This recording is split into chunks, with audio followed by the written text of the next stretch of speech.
Hey everybody, it's Eric from epautos.com, your Libertarian car guy, and I'm doing an early morning walk around here of the 2015 Toyota Camry Hybrid. The main thing to know about this car for 2015 is the new bodywork. The hybrid powertrain that's in the car is pretty much the same as previously, but Toyota gave the entire Camry line a makeover for the new model year.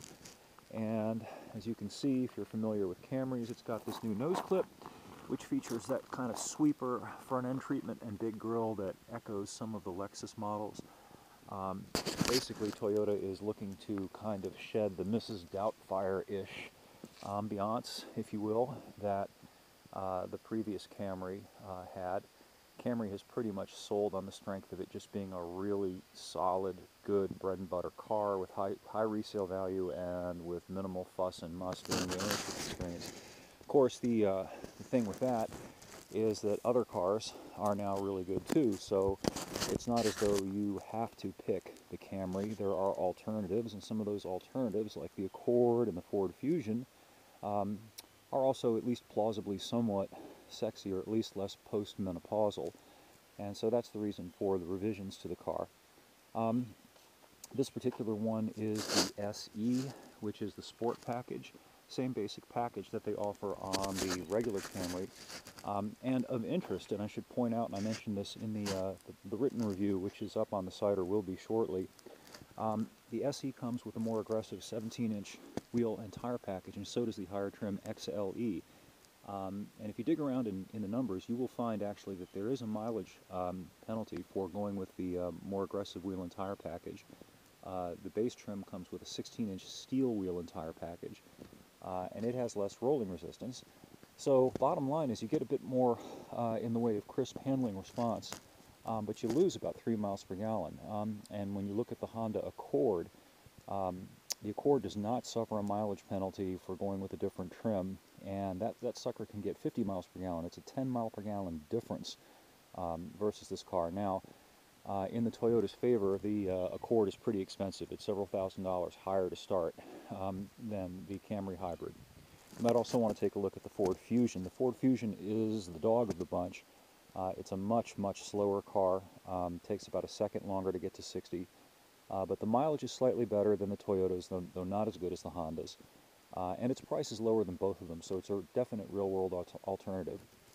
All the cars in this segment, or at least the major contenders, have really nice, roomy interiors, in particular the back seat, which is noteworthy because a lot of so-called mid-sized cars have fairly cramped back seats, and that's not the case with this car. It's not the case with the Accord or the Fusion either, so that's a really nice plus.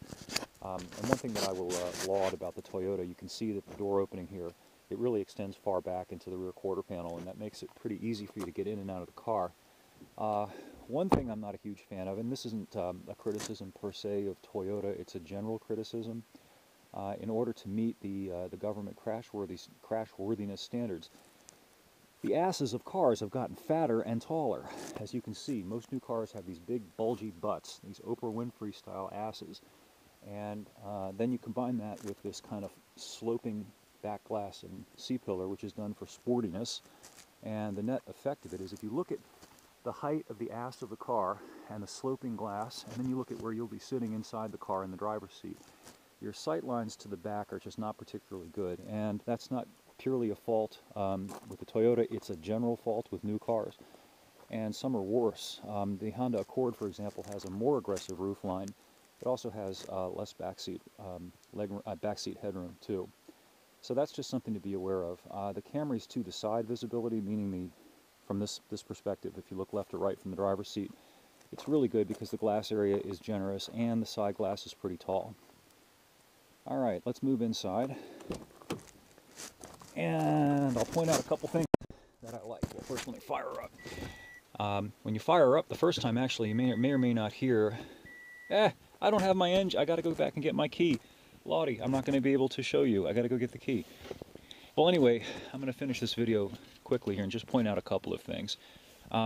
They relocated the USB charge port to here, in front of the shifter, right here, Whereas it used to be, turn the camera around, it used to be tucked in here, where it was damn hard to get to or even to see.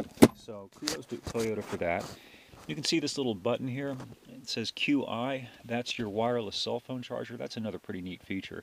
You don't have to plug anything in. You just kind of sit your cell phone right there and it will automatically recharge. That's an optional feature.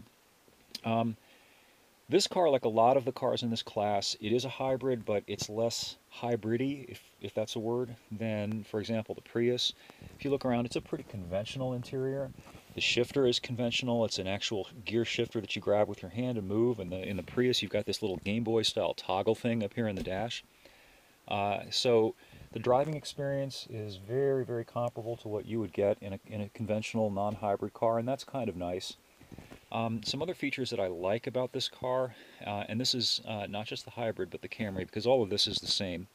Look at how nice and big these buttons are.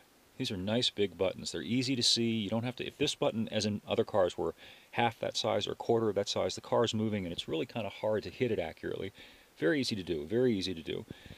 Nice big rotary knobs here and here. So all of that is really good. I really like that design aspect of the car and laud Toyota for it. If you look at the dash pad, it's got this kind of layered or cantilevered look, and that's something that you'd find in many current Lexus models. You can't see it because I don't have the freaking key on me, but the gauge cluster is specific to the hybrid. Over here you have a power eco charge meter rather than a tachometer, and in the center stack you have an energy monitor, and there's a supplementary one here also, and it tells you how much gas you're using at the moment, how much you've used over time, so on and so forth. Anyhow, I'd love to be able to show you Mo, but I don't have the key, so I got to go back in the house and get it. Anyway, the full review will be up at epautos.com. Thanks for watching, and we'll catch you on the flip-flop.